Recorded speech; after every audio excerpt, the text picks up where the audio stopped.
Hello everyone and welcome back to another vlog. तो ये मुझे सकाଳେ फ्रेश हो जाइए तापर मु पीली सब्जा पानी सकाळु सकाळु तापर ये ब्रेकफास्ट मम्मी बनई गम छेना चकुली तो मुझे खाइली।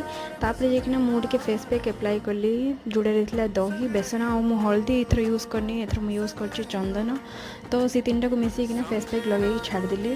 आ दीदी ये बादाम भाजुला लुण में जोड़ा कि मार्केट बहुत इजिली मिल जाए। तापर मु लंच कली लंच कलापर संध्यारे ये मुझे कपड़ा सुखाई छात उपर से काढ़ी तापर गचरे पानी देकिना आसिक फ्रेश होकर रेडी कली।